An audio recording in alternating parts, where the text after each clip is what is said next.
नमस्कार। मैं doctor PM Tripathi, director वैद ICS Lucknow. आज आपसे बात करूंगा सेंसस 2027 जनगणना के बारे में। जैसा कि आपको पता है कि हर 10 साल पर भारत सरकार के गृह मंत्रालय के अधीन जो हमारा registrar general and census commissioner का ऑफिस होता है, वो देश में जनगणना का काम करता है, सेंसस का काम करता है। जनगणना इसलिए बहुत महत्वपूर्ण होती है कि देश की सभी सामाजिक आर्थिक नीतियों और जो गवर्नमेंट की वेलफेयर स्कीम्स हैं, प्लान्स हैं, उनको तय करने के लिए बहुत सारा डेटा, बहुत सारे आंकड़े, बहुत सारे जो इनपुट्स हैं वो हमें सेंसस के डेटा से मिलते हैं।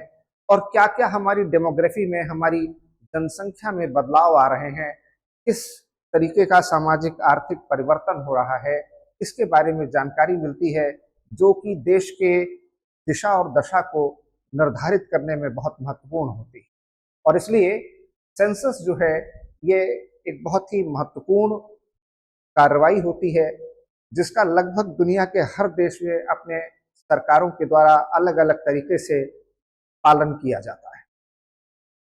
पिछला सेंसस कोविड पैंडेमिक की वजह से 2020-21 में होना था, लेकिन नहीं हो पाया और इस वजह से उसमें डिले हुआ, विलंब हुआ। और अब सरकार ने हाल ही में जून 2025 में ये घोषणा की है कि भारत सरकार इस 16वें सेंसस का, जो कि 2021 में हो जाना चाहिए था, अब नया तरीके से इसका सेंसस की कार्रवाई शुरू करेगी, जो मार्च 1, 2027 तक इसका पहला फेज पूरा होगा। यानी कि 1 मार्च 2027 इसका फर्स्ट फेज होगा। और जो सेकेंड फेज है वो इसके बाद शुरू होगा, जिसके लिए सरकार ने पूरी तैयारी शुरू कर दी है। इसके बाद महत्वपूर्ण यह है कि ये सेंसस इसलिए ज्यादा इंपॉर्टेंट है क्योंकि यह आजाद भारत का पहला डिजिटल सेंसस है, जो कि पूरी तरह से इलेक्ट्रॉनिक गैजेट बेस्ड होगा। डिजिटल सेंसस होने के बाद ये आजादी के बाद पहला कास्ट सेंसस भी है। यानी कि इसमें जनगणना के साथ साथ जाति की जनगणना के भी आंकड़े जुटाए जाएंगे।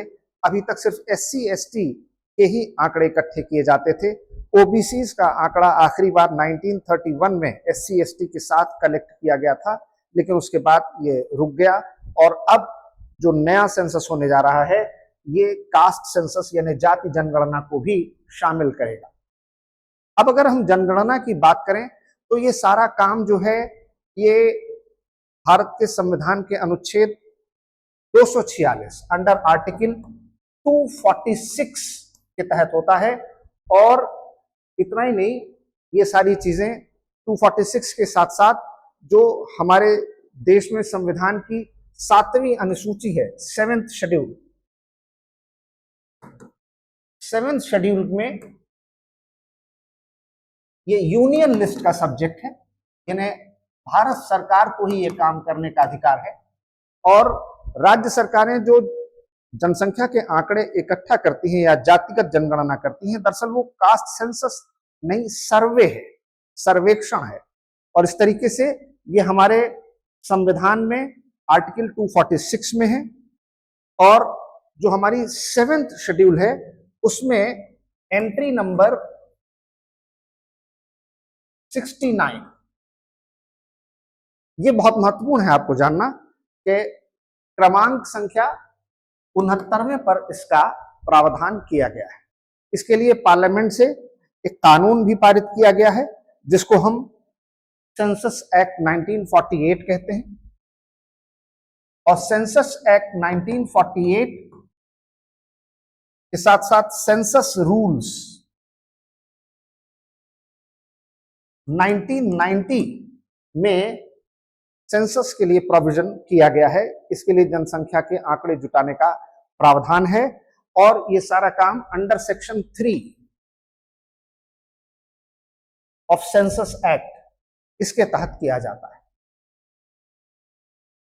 अब अगर आप बात करें जनगणना के आंकड़ों की, तो ये बहुत प्राचीन काल से इसका वर्णन भारत में मिलता है, यानी कि ऋग्वेद में 800 से 600 शताब्दी ईसा पूर्व इसके बारे में उल्लेख देखा जा सकता है। उसके बाद कौटिल्यकृत अर्थशास्त्र में 3rd सेंचुरी बीसी, 3री शताब्दी ईसा पूर्व में भी कराधान के संबंध में, टैक्सेशन के संबंध में पॉपुलेशन सेंसस का जिक्र किया गया है। उसके बाद अगर आप देखें तो अकबर के शासनकाल में लिखी गई आईने अकबरी, जो उस दौर के शासन प्रशासन के बारे में बताती है, का भी जनसंख्या आंकड़ों का वर्णन मिलता है, जिसमें पॉपुलेशन, इंडस्ट्री, वेल्थ, यानी जो ये जनसंख्या से जुड़े आंकड़े हैं कि उस मुगल साम्राज्य के दौर में लोगों के पास संपत्ति की और उद्योगों की और जनसंख्या की स्थिति क्या थी, उसके आंकड़े हम देख सकते हैं कि आईने अकबरी में उसका वर्णन मिलता है। भारत में ये आधुनिक समय में 1800 शताब्दी में देखें तो ब्रिटेन में पहली बार सेंसस शुरू हुआ और इसी के साथ साथ भारत में भी ईस्ट इंडिया कंपनी के द्वारा इसकी शुरुआत की गई। और 1800 में जब ब्रिटेन में ये सेंसस का काम शुरू हुआ तो ईस्ट इंडिया कंपनी ने भारत में काम शुरू किया और भारत का पहला शहर इलाहाबाद, जिसे अब प्रयागराज कहते हैं, 1824 में 1824 में सेंसस का काम शुरू हुआ जेम्स प्रिंसेप के द्वारा। तो जेम्स प्रिंसेप ने यह काम शुरू किया और 1827 टू 1828 दूसरा बड़ा शहर बनारस था जहां पर ये जनसंख्या का काम प्रारंभ हुआ। 1830 में भारत में पहली बार एक पहला पूरा शहर जहां पर जनसंख्या के आंकड़े इकट्ठे किए गए वो डेक्का या ढाका था, जो अब बांग्लादेश में पड़ता है। और ये पहला देश का शहर था जहां पर पूरी तरह से जनसंख्या के आंकड़े इकट्ठे किए गए थे। 1836-37 में 1836-37 में सेकंड सेंसस किया गया सेंट फोर्ट जॉर्ज के द्वारा, जो कलकत्ता में है, सेंट फोर्ट जॉर्ज। और 1849 में गवर्नमेंट ऑफ इंडिया ने 1849 में भारत सरकार ने ये काम लोकल गवर्नमेंट्स को, स्थानीय सरकारों को 5 ईयर पर सेंसस करने का अधिकार दिया, हर 5वें साल पर। उसके बाद 1872 में लॉर्ड मेयो ने यह काम शुरू किया और 1881 में रिपन के कार्यकाल में WC प्लाउडन, जो भारत के पहले सेंसस कमिश्नर बनाए गए, जनसंख्या आयुक्त, उन्होंने ये काम बखूबी पूरा का पूरा सेंसस कंप्लीट किया। और इस तरीके से 1881 का सेंसस देश का पहला पूर्णकालिक फर्स्ट कंप्लीट सेंसस माना जाता है। और इस 1881 के सेंसस में सिवाय कश्मीर और जो उस समय की फ्रेंच कॉलोनीज और पोर्तुगीज कॉलोनीज थी, यानी कि आज का जो पुडुचेरी, गोवा, दमन और दीव का इलाका है, उसको छोड़कर बाकी सारे भारत में 1881 का सेंसस कंप्लीट किया गया। उसके बाद अगर आप देखें तो 1901 के सेंसस में बलूचिस्तान, अंडमान निकोबार, राजपूताना और जम्मू कश्मीर के हिस्सों को भी शामिल किया गया। और 1911 से 1921 यानी जो देश का चौथा और 5वां सेंसस था, 4th and 5th सेंसस, इसमें पहली बार डेकेडल पॉपुलेशन डिक्लाइन यानी कि दशकीय जनसंख्या आंकड़ों में कमी दर्ज की गई, जो 0.31%, 0.31% थी। वो उस समय का जो लगातार भयंकर सूखे और अकाल का दौर चला, जिसको कि हम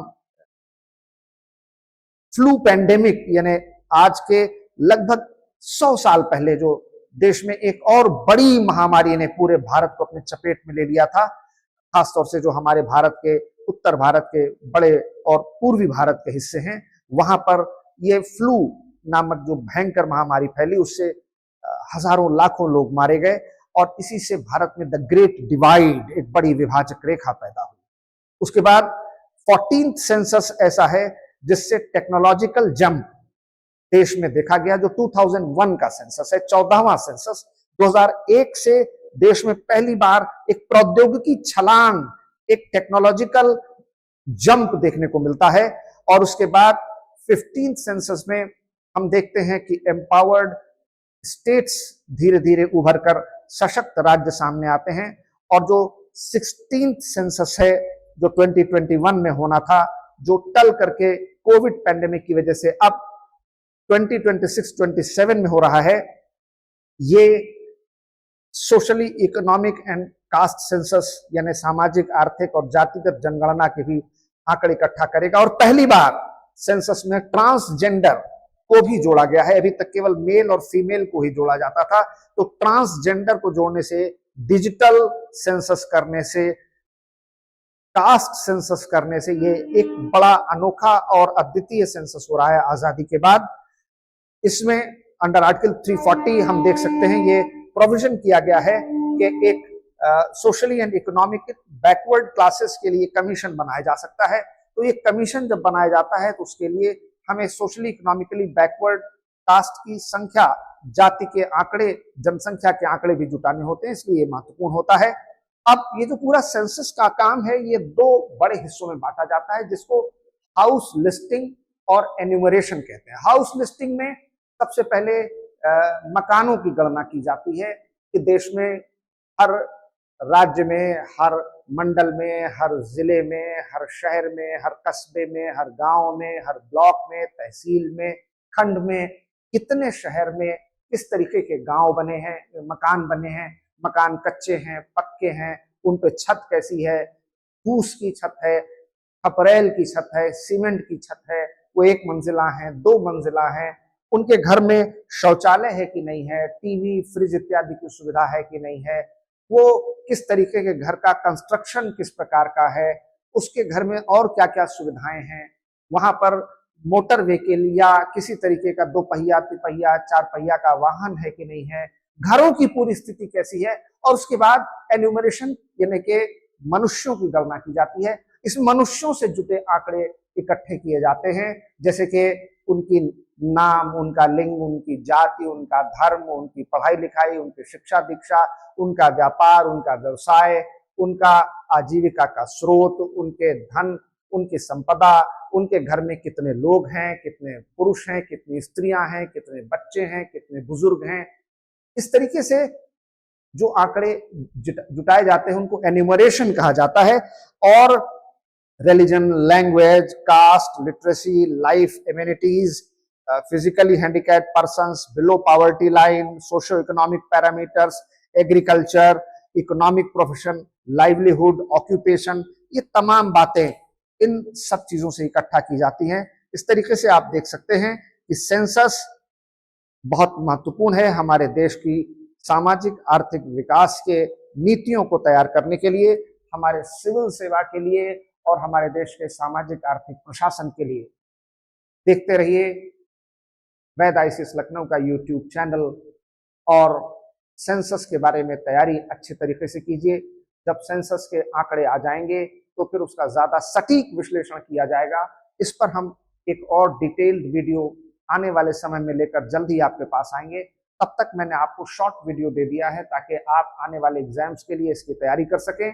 और अगर आप इसके लिए हमसे जुड़ना चाहते हैं तो आप अपनी आईएएस, पीसीएस और जुडिशियल सर्विसेज की तैयारी के लिए हमारे साथ जुड़ सकते हैं। दिए गए कॉन्टैक्ट नंबर्स पर संपर्क कर सकते हैं ऑनलाइन और ऑफलाइन की तैयारी के लिए।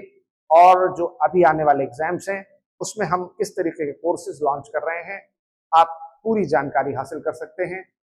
भविष्य की शुभकामनाओं के साथ धन्यवाद। जय हिंद।